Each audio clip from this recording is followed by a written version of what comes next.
I am Danny Otto. Welcome into another episode of That Recap Show. Now, before we get into the episode, just want to issue major spoiler warnings. We are going to be talking about everything that took place in episode 4 of the Hawkeye series. So if you haven't checked that episode out yet, you may want to pause this video, go watch that episode, and then come back and enjoy the breakdown. Now, with that out of the way, let's start the show.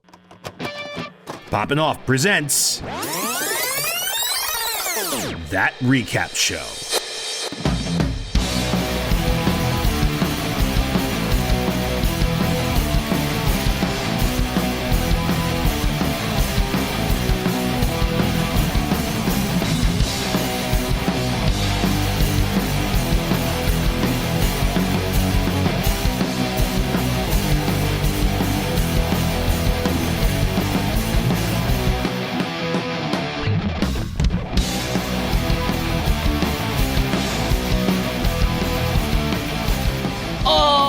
Joining with me for all of the episode 4 breakdown of the Hawkeye series, it's Jon Jon Rico. Hello. Hello. What's up, dude?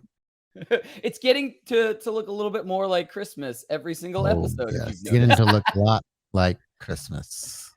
And a lot like the Hawkeye comic book series at this point. Very much so. Very much so. Oh, every episode they're just putting in a little bit more aspects of that comic run that you were talking about in the past episodes. Yes, love it. It's so cool. And there's so many things. We were talking about it before we even got into it. I don't want to take anything that you're going to say. So I'm going to go right into my initial reactions so I don't take any of your stuff. But I have to say this. So there's that really fun scene where Kate's finally realizes that, like, you know, Clint is missing his family time during the holidays to be here and basically fix the mess that she kind of started, basically, like by dressing up as Ronin. And so she takes it upon herself to kind of have a holiday night with Clint, day, night, whole thing with Clint. And one thing that she gives him, though, is holiday Christmas sweaters. I don't know if you noticed this, but the one that she gives him is of Grumpy Cat. There's Grumpy Cat on it, and that's why I have a sweater that says Nope, and it's got a cat on it.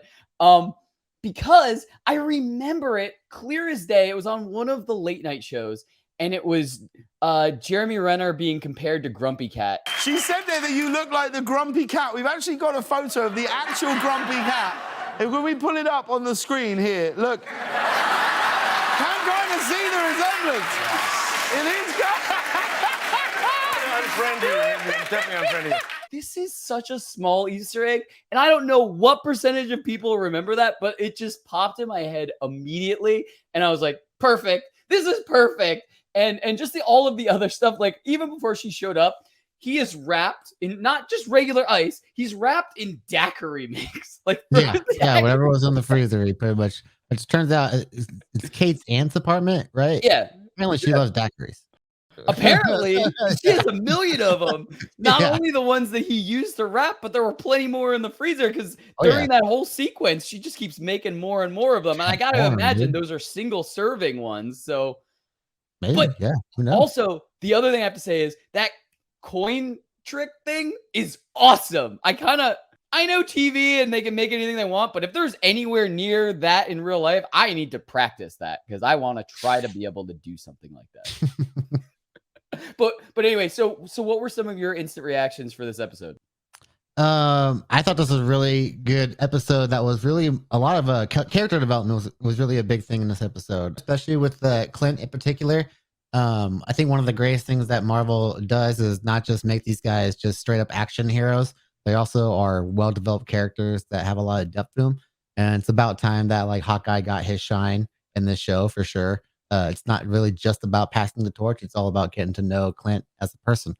And then we got a really cool like rooftop battle with our pretty much 4 main characters, I would say. We got a pretty cool reveal at the end there. But man, there's 2 more episodes and that's all. And I can only imagine what they're gonna like cram in, if that's the word to say it. But there's so much to look forward to in these like next 2 episodes that I just can't wait. I know, me either. We the sky's the limit of what we can predict, what they're gonna jam pack into these next 2 episodes. But you want to get to big takeaways? Absolutely. Awesome. All right, I'm gonna kick this off. first big takeaway is now we've been seeing some promo shots of kind of like Clint and Kate having somewhat matching outfits, like superhero outfits, basically.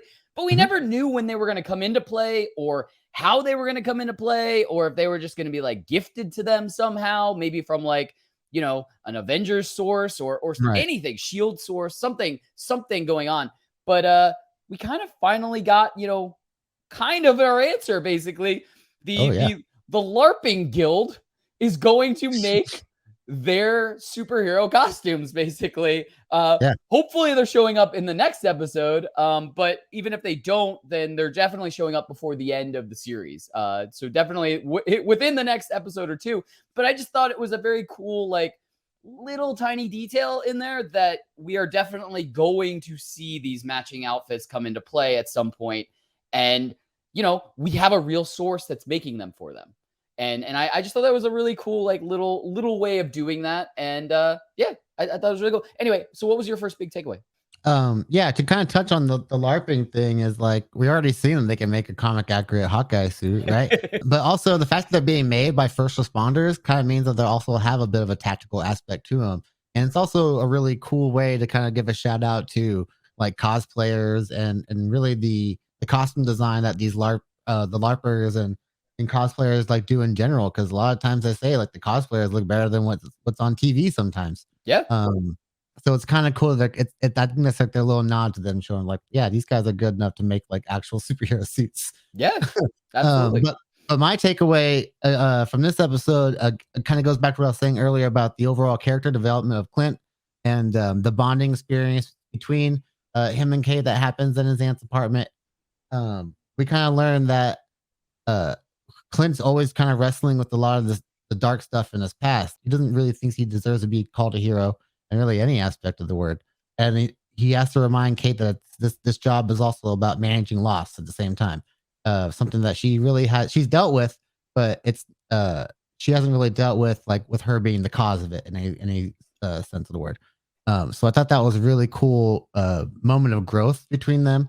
I think that's what one of the great things the show has done is how they've gradually built their relationship and how they've gone from like being this is a strange kid who annoys me to like now I'm starting to look after her and like kind of like in the daughter way a little bit, almost like but also in a way kind of like a replacement for Nat, because he's missing that friend in his life too now. So when he sees Yelena at the end, I can only imagine what goes through his head. But yeah, it's I think it's really cool how they're just adding so much depth to this character that a lot of people were like, it's Hawkeye, who cares? Like now, I hope you care about Clint now, dude, because he's a really props to Jeremy Renner too. The guy's a great actor. He always has been. So I'm like, it's really cool that he gets to shine in this show.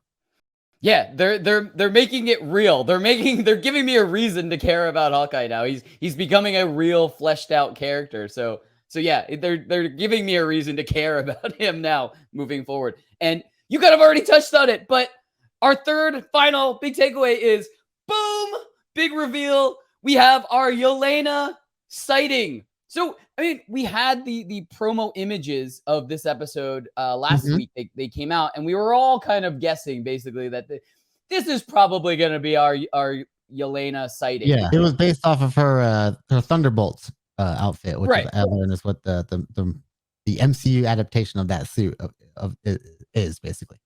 Right. So, yeah. I mean, as soon as and I still didn't want to even say that it was her until they finally took the mask off and it was her. Because in my head, I was like, it could just be a tease. It could be like, it's definitely not. Everyone thinks it's her, so we're gonna make it not her or something like that. And I was still, I just wanted to make sure. But I have to give credit, and I don't even know who the TikTok person was that I saw this on though. But it may have been Straw Hat. But anyway, it was that Yelena could have just taken out all three of them. Oh, yeah. Kate, Maya, and Clint. Boom. She could have taken them all out because she was definitely holding her own with three people. Like, she didn't even care. But she made sure that Kate got stuck to the building. She didn't fall to her death.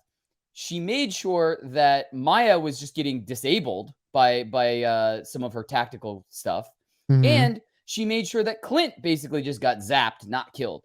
So, and then she left. She totally could have taken them all out one by one, and she Yeah. didn't. So I'm really wondering what's going to come into this. Like, is she just trying to make Clint know that, like, I'm here, so we need to have a talk or something like that? Like, I'm wondering what their next interaction is going to be. Like, obviously, Val has already told Yelena that Clint is responsible for Nat's death is on Clint's hands. Is basically what Val has already told Yelena. That's the But tie. we don't know what degree that Yelena thinks that Hawkeye has done to, like, did he straight up murk her, or did, like, does she just not know? Like, did he just not care to save her or something? We don't know what Val's full story was, is what I'm saying. So Yeah. what I think the next interaction is going to be is Yelena kind of asking what happened.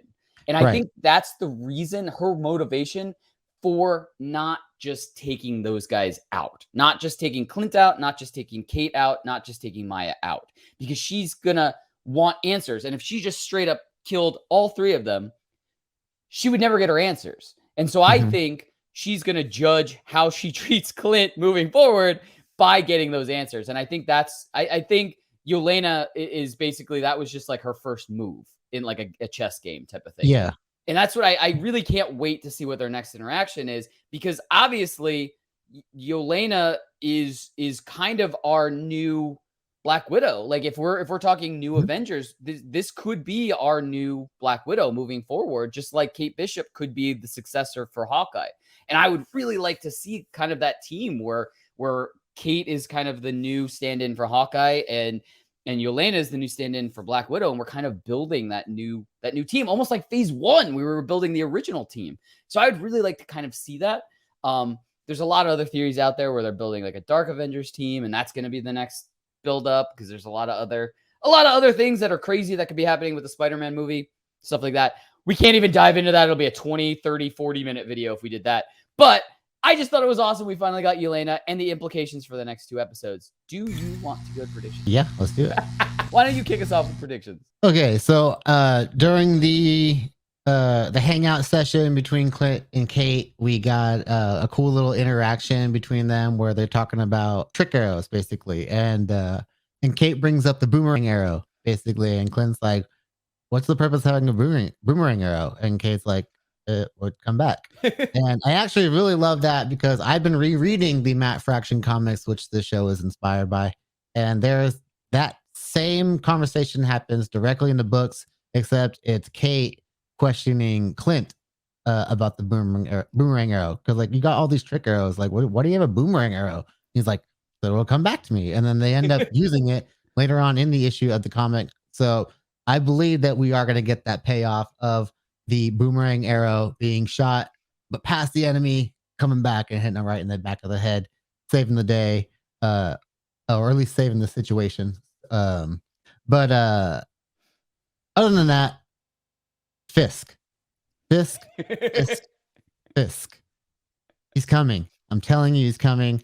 The rooftop fight is probably the first step towards getting that big reveal of Fisk, in my opinion. Did they get the watch back? Do you know if they got the watch back or not? We don't know for sure, because we know that Kate had the watch in her hand, but then she gets attacked by Maya in the apartment, and then she jumps to the to go across the wire, basically. So we don't know. We don't know if she accidentally drops the watch. We don't know if she pockets it and it's going to be revealed that she has it. We don't know. Okay. So as far as we know, she has the watch. But I have to think that that's the thing that Fisk wants, because it's going to tie him to Ronin. I think that it's Clint's watch. I think that's what ties him directly to Ronin, and that's what he doesn't want out on the streets. But you got to find out how Maya is going to go from being like a perceived villain in this show to being a hero in her own show, and it's got to come back to Fisk. It's got to come back to that scene where Ronin is responsible for her father's death. Is it Clint? Is it not? Who knows? We got to find out. Danny, what is your prediction?